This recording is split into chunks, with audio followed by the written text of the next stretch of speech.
Robert, coming are up. you for the big, beautiful wall going up around the U.S. and Mexico borders? How exactly would you pay for it? How would you deal with eminent domain? How would you deal with farmers' You rights? definitely are a lawyer. Does it bother you that illegal aliens are affecting black people in America first and foremost in a negative way? Well, let's understand first, the legal immigration issue came to a head after Reagan amnesty in Why am I, 1980. every time I ask you where you've been, you tell me where you're going. Why is that?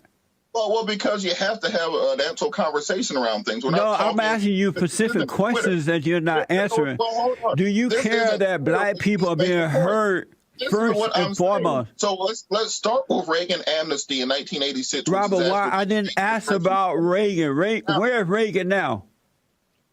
Well, Reagan was the president who Where's caused Reagan this issue. now? Where's So, Reagan like, now? You have to talk about the root of the I problem. don't have to. the Where is problem. Ronald Reagan now? I assume he's dead in hell. I rest my case. Do you agree that cries of racism are destruction from the black on black murder? Because if they did something about black on black crime in Chicago, the blacks would be crying racism. So that's why I believe you don't hear a lot about all that. What do you think? There's no such thing as black on black crime. There's just crime. Understand that 85% of white people are killed by other white people.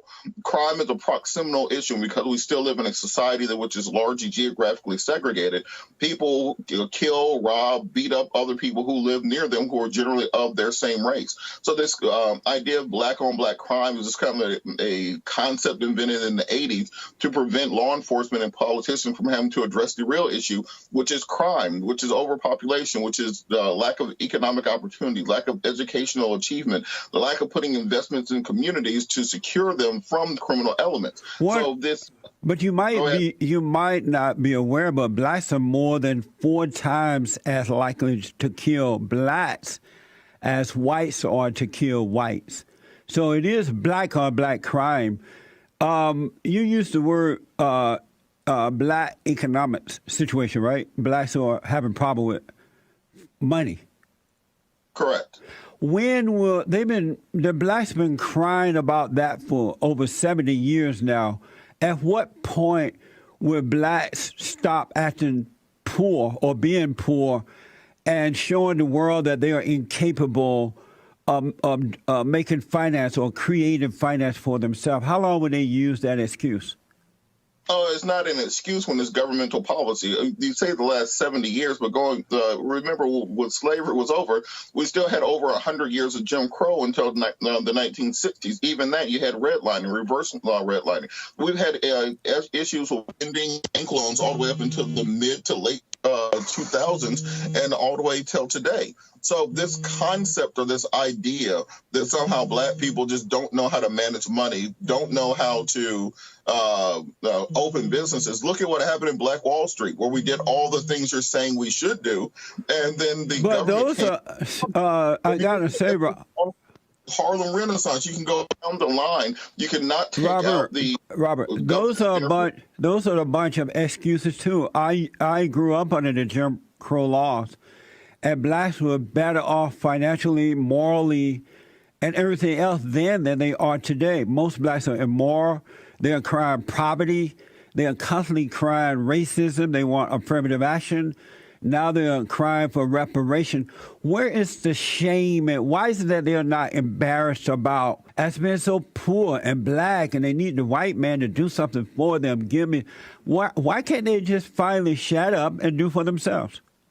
Well, you could ask the same thing of Israel. Why are we sending them $38 billion a year in support? Why are they crying about racism and anti-Semitism? Why are they crying about the position of themselves in the Middle East vis-a-vis other nations? It's not crying. It's articulating the issue and the problem that exists in front of them. So when you say they're crying about racism, why aren't you asking why are white people being less racist? But when you're talking about crying about the economics, why aren't you saying how do we fix the economic system to create a space where everybody can prosper, not simply the 1%, not simply people of a certain economic group? Because truthfully, this so are you saying that along racial lines is ridiculous? Are you saying that the blacks continue to cry because we support our ally in the Middle East, Israel.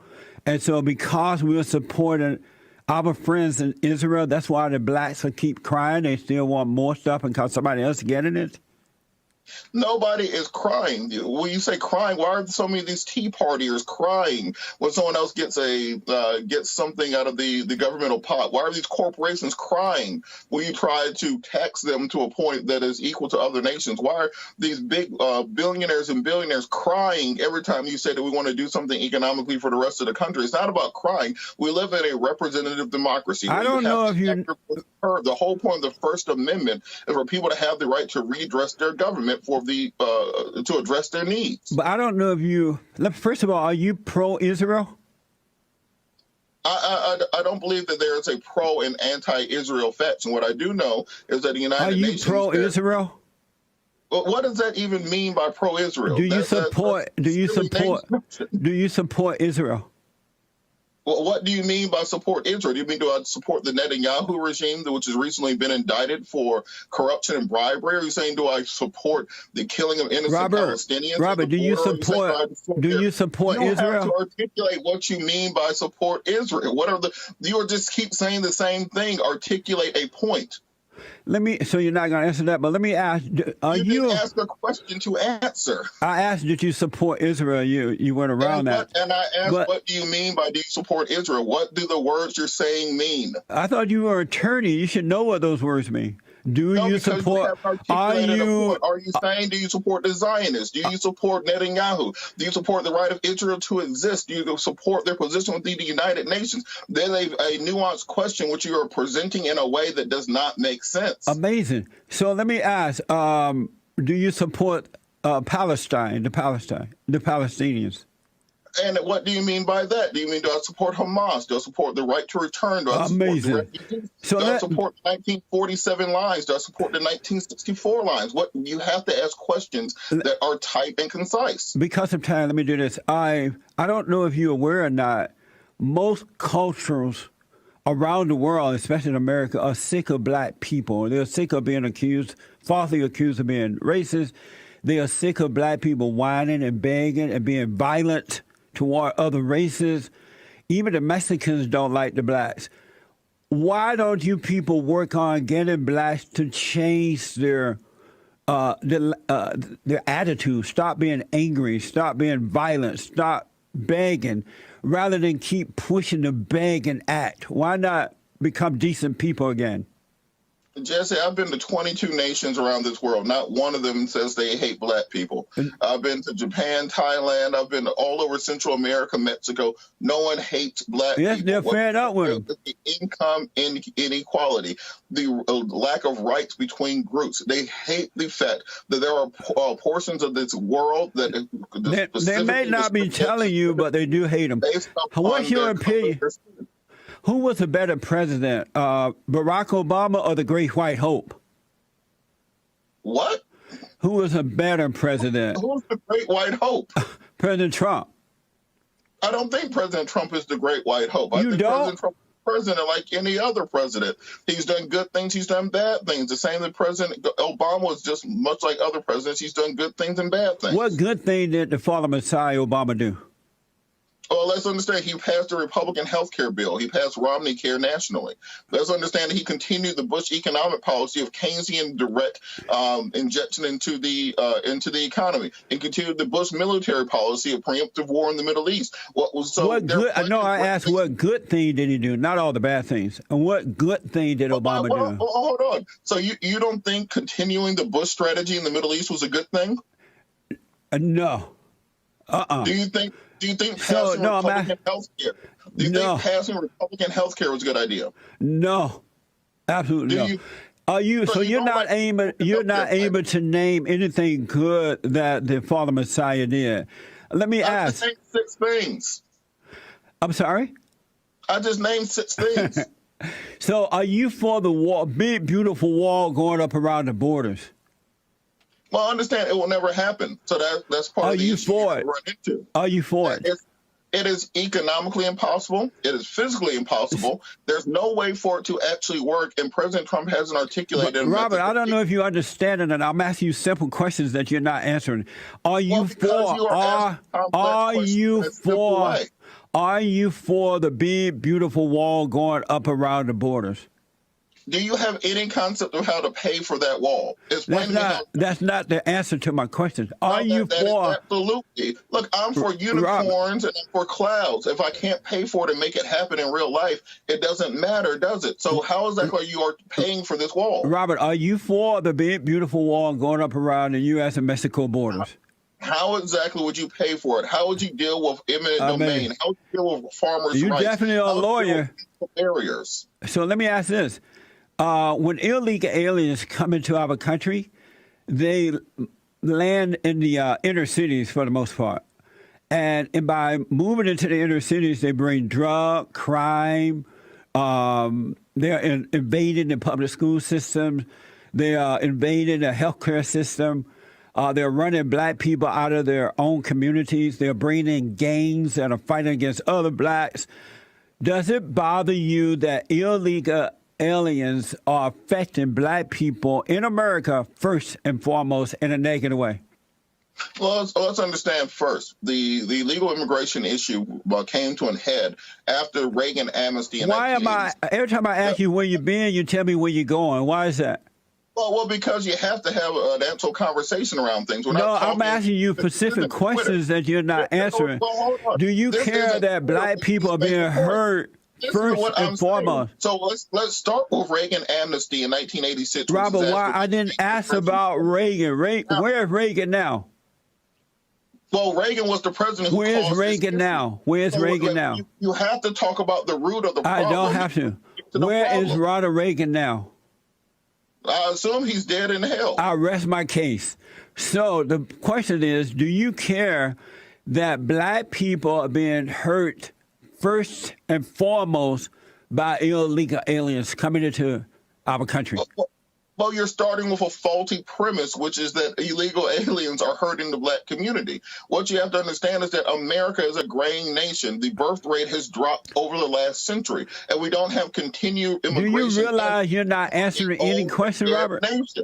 Well, because you're not asking. If you were in a court of a law, the judge will have you dismissed. Not you know, I've won over 100 cases including murder files. So I guarantee you I've won more cases than you have in court. I wouldn't put my money on that if I were you. So you're not going to answer that question. You won't answer the question about being pro-Israel or not. If the Republicans were to offer black people free stuff, I know you admit with this, you agree with me on this. If the Republicans were to offer black people free stuff like affirmative action, now they want more reparations and all that, there would be more blacks in the Republican Party. Do you agree? Absolutely not, because nobody wants free stuff. Black people do.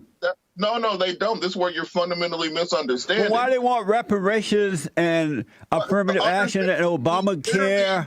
Why they literally the word reparations starts with the same root as repayment. It's not. But they haven't done anything for repayment. Work you already did. But we have given them everything. You can't say that paying somebody for the work they already did is free stuff. We have given them everything. That's Republican health care plan. You're starting from fundamentally flawed premises. Robert, we have given black people everything they asked for. They wanted to. Who is we? They wanted to integrate this.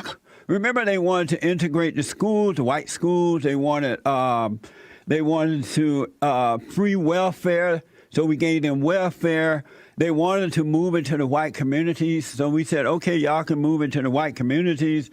They wanted to get jobs and go to white schools without earning their way in, and so they came up with this idea of a affirmative action. So the whites said, all right, black people, we'll let you in.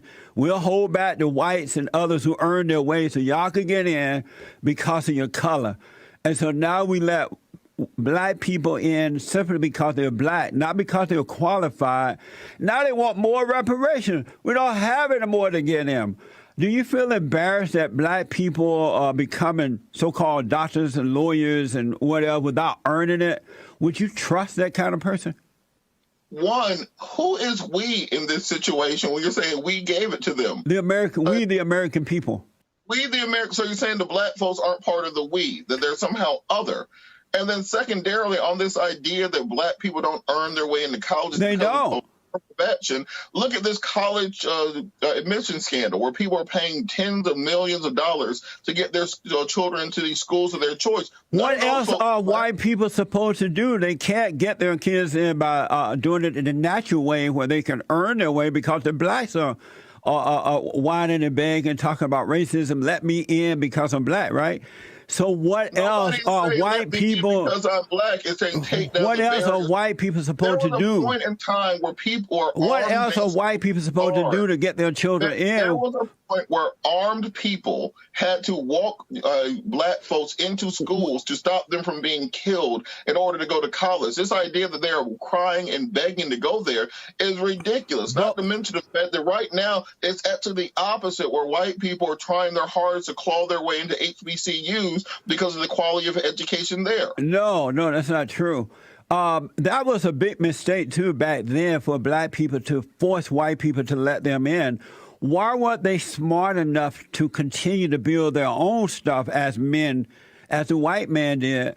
They were doing that prior to the so-called civil rights movement. Why? What I don't understand is why aren't blacks, especially the black men, embarrassed that they put themselves beneath the white man? Why are they embarrassed by that? Look, you have to understand the issue of separate but equal was not the separate part. It was the equal part. That African-American communities almost universally were not getting the same governmental resources that they were paying tax dollars into. No, y'all get more. Integration. Y'all get more than what the white people. One quick last question. Who is y'all? Y'all black folks. Let me ask. And who are you? Jesse Peterson. Robert, let me ask you this. I have said over and over again that one of the worst mistakes that was happening in this country was when black people were allowed, when the so-called civil rights movement started. It was a horrible mistake because blacks have never recovered. Do you agree with me? It was a big mistake to have a civil rights movement. I mean, we got black doctors, lawyers, but they're not real doctors, though. Billionaires, presidents. So no, they haven't earned their way, though. Not a bad idea. They only got it because they're black. Plantation, but I don't. I like having rights. I like being able to go to school, to vote, to make money, to not be under the foot of a different group, not to be a second-class citizen. So no, the civil rights movement wasn't a bad idea. Blacks have never recovered. They're still begging and whining. Robert, thank you so much for coming on. I totally appreciate it. All right.